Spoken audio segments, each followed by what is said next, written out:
C'est un scandale, le match devait s'arrêter. Pour que Vinicius refuse de jouer et aille s'installer sur le banc, que Mbappé aille allumer le joueur qui est concerné par la situation Prestiani. Pour ceux qui sont pas au courant, ayant apparemment traité Vinicius de monkey, alors que les caméras nous montrent très clairement qu'il s'est caché la bouche avant de prononcer ce mot, le joueur a été laissé sur le terrain et le match a repris comme si de rien n'était. Et vous voulez que le football évolue dans cet environnement, alors qu'on sait depuis des années qu'avec Vinicius c'est un sujet très sensible, sachant ce qu'il a subi à Valence, les larmes qu'il a eues en conférence de presse avec le Brésil, on sait à quel point ça lui fend le cœur et qu'en général il fait pas ça pour rien. Et mort de rire, vous allez rigoler quand je vous donne la nationalité du joueur, il est argentin. L'arbitre devait arrêter le match. Dans tous les cas, on ne pourra absolument jamais savoir c'est un fait réel. Mais au vu de la sensibilité du sujet, que le Real Madrid mène 1-0, absolument aucune raison de sortir ça comme ça.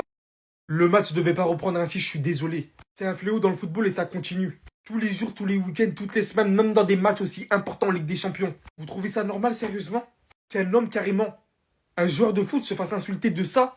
Non pas par les supporters, carrément maintenant par les joueurs? Si c'est vrai, là c'est plus que le coup de boule de Zidane qui méritait. Un racisme à Benfica. Propos racistes, bien vu les gars. C'est une dinguerie d'en arriver là encore, hein. C'est une dinguerie. C'est une dinguerie. Nouveau corner à suivre. Allez. Les gars, le Real c'est champ raciste carrément. C'est une dinguerie. Hein.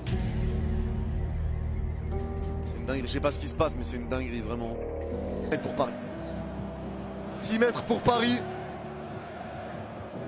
6 mètres pour Paris. On te Benfica. Bah tu m'étonnes là.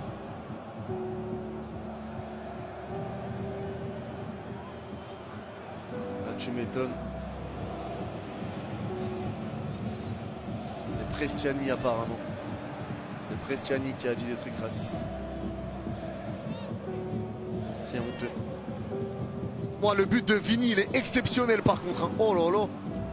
Oh le but de Vini il est exceptionnel. Waouh. Waouh.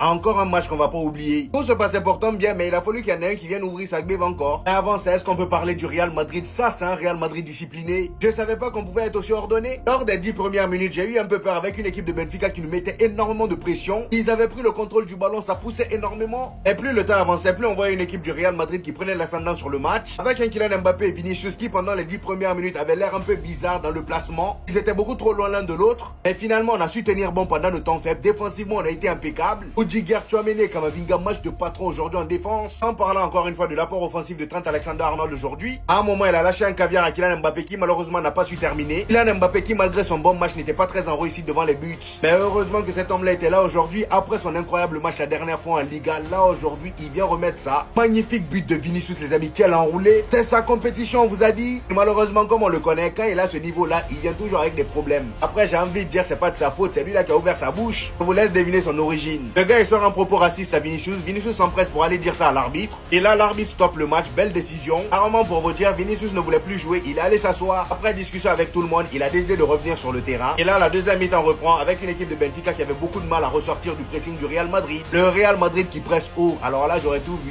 Franchement on a été très bon dans ce match là, rien à dire.